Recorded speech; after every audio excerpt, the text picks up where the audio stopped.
জয়গুরু, দয়ালের শ্রীচরণে প্রণাম। আপনাদের আন্তরিক আনন্দিত। জয়গুরু।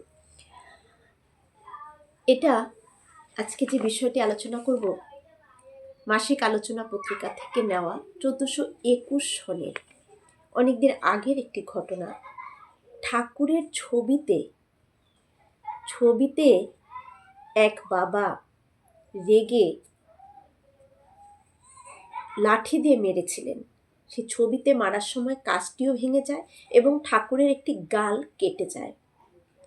তারপর কি ঘটল, বিস্ময়কর ঘটনা। আসুন আজকে সেই ঘটনাটি আমরা সবাই শ্রবণ করব। মন দিয়ে যদি শোনেন, চোখে জল চলে আসার মতন একটি ঘটনা, অন্তর কেঁদে উঠবে। এটা শ্রী ব্রহ্মপদ দাস দাদার লেখা। তিনি যাজন করে একজনকে দীক্ষা দিয়েছিলেন। যাকে দীক্ষা দিয়েছিলেন তার নাম ছিল সুকুমার। সে সুকুমার দা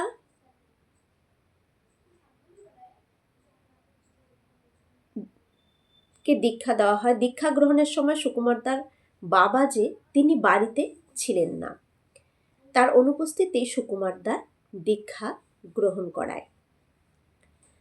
এবং সরোজ মাইতি ও জয়দেব মাইতিদার বাড়ির পাশেই ছিল এই সুকুমারদার বাড়ি, মানে যারা তাকে যাজন করেছিলেন।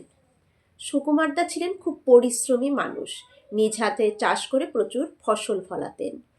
তার বাবার নাম ছিল পাঁচু রাউত, মানে সুকুমারদা যিনি দীক্ষা গ্রহণ করলেন তার বাবার নাম ছিল পাঁচু রাউত।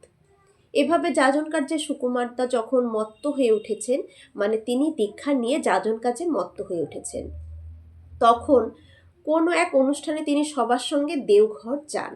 ঠাকুর বাড়িতে দেওঘর গিয়ে যথারীতি সবাই ঠাকুরকে প্রণাম করছে, নানান ধরনের জিনিস দিচ্ছে, অর্ঘ্য দিচ্ছে। এই দেখে সুকুমারদা ভাবল, আমি কি দিয়ে ঠাকুরকে প্রণাম করলাম? আমি এতই হতভাগা যে আমার দেবার কিছুই নাই। আমি কি দিয়ে প্রণাম করলাম? এ কি দান হলো? এই ভাবনায় ভেবে সুকুমারদার হাতে একটি সোনার আংটি ছিল। সেই আংটিটি সুকুমারদা ঠাকুরকে দিয়ে প্রণাম করে 2-3 দিন ঠাকুর বাড়িতে থেকে যথারীতি সে বাড়ি ফিরে আসেন। তার বাড়ি ফেরার আগেই তার বাবা বাড়িতে এসে উপস্থিত হয়ে যান। এসে দেখে ছেলে বাড়িতে নেই, আবার এটাও শুনেছে ছেলে দীক্ষা নিয়েছে ঠাকুরের।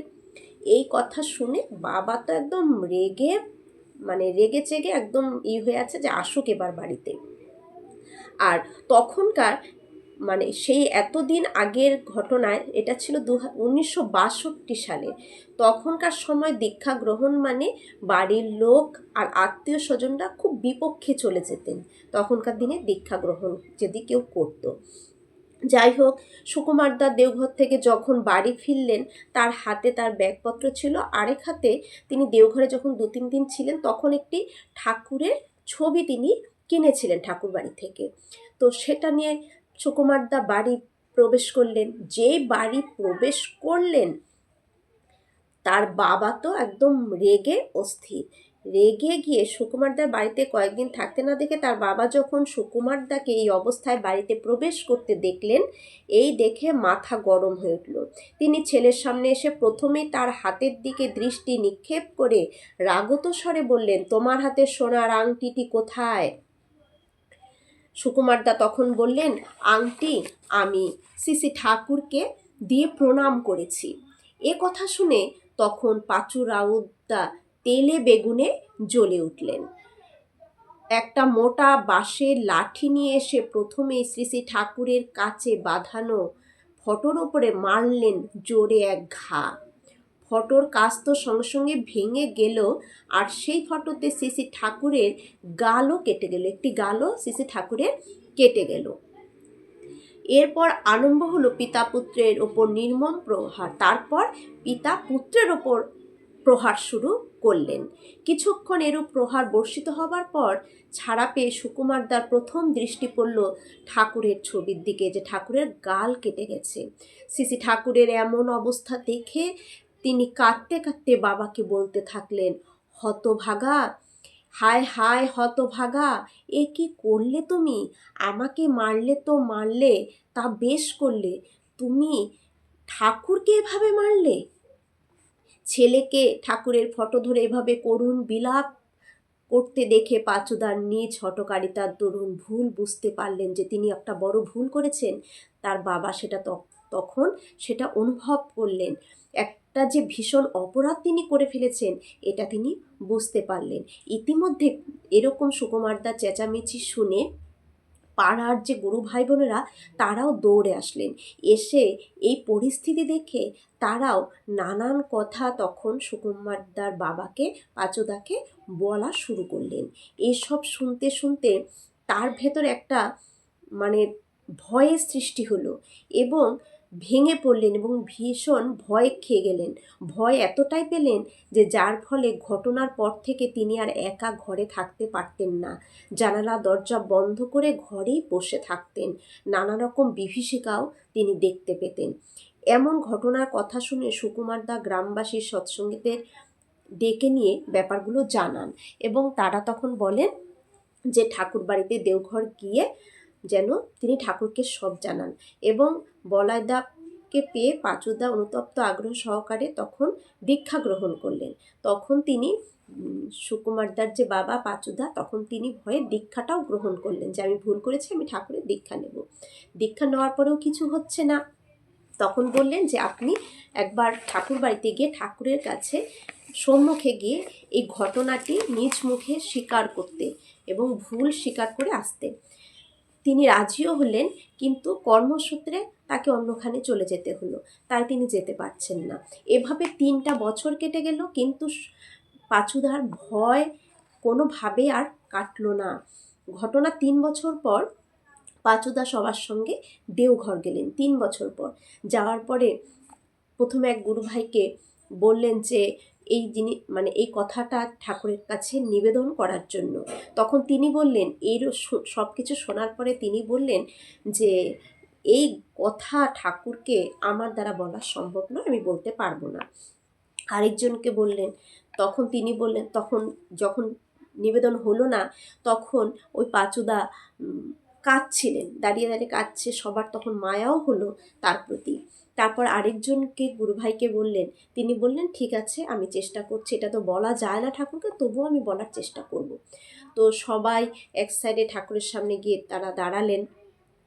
শ্রী ঠাকুর যে এমন শ্রী ঠাকুরের কাছে এসে পার্লারের পাশে দাঁড়িয়ে অন্যান্য দাদাদের সঙ্গে শ্রী ঠাকুর দর্শন করতে লাগলেন। আর সুশীল বসুদা বলেছিলেন যে এটা তিনি ঠাকুরের কাছে নিবেদন করবে, তিনি লাইনে দাঁড়িয়ে আছেন।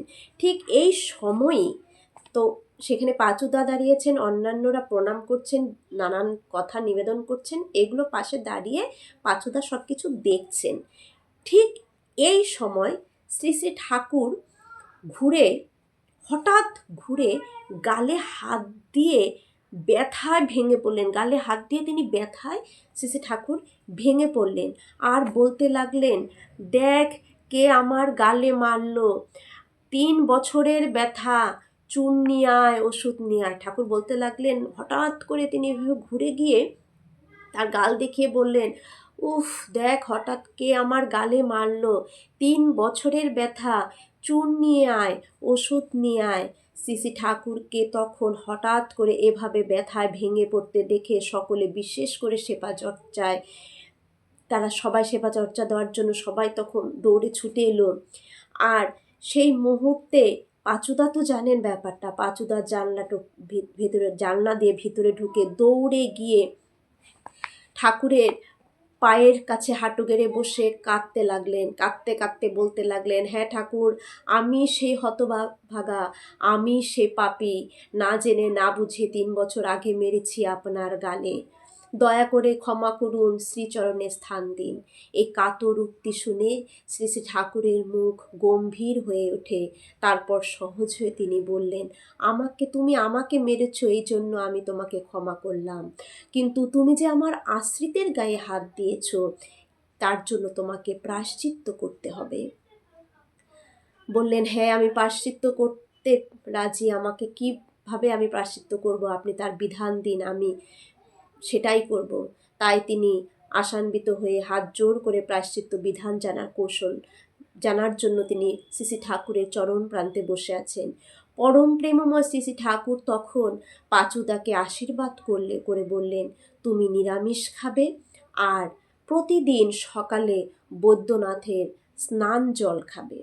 পরবর্তী যে ঘটনা, পাঁচুদা নিরামিষ খেতেন এবং রোজ ইষ্টভৃতি করার পর বৈদ্যনাথের যে স্নানের জল, সেই স্নানের জল তিনি খেতেন। এইভাবে ঠাকুর দয়াময়, ঠাকুর অন্তর্যামী, ঠাকুর জীবন্ত। ঠাকুরকে কখনোই ফটো ভেবে ভুল করবেন না। ঠাকুর জীবন্ত আছেন, আপনার ভাবেই তার ভাব কিন্তু সৃষ্টি হবে। এই যে পাঁচুদা অপরাধ করে, আমরা যে অষ্টপাশের বদ্ধ থাকার যে অপরাধ করে বসি, গুরুর কাছে তা প্রকাশ করতে পারি না, তাই পাপের বোঝাও আমাদের দিন দিন কিন্তু বাড়তে থাকে, অন্তর থেকে ইষ্টানুরূপ উড়ে যায়, জীবন দুঃসহ হয়ে ওঠে। শ্রী ঠাকুরের শ্রীচরণের সব কথা নিবেদন করে তার দয়া লাভ করে মুক্ত হয়েছিলেন, পবিত্র হয়েছিলেন, শান্তি পেয়েছিলেন পাঁচুদা। এভাবে আমরা যেন ঠাকুরকে সঠিক ভালোবাসতে পারি।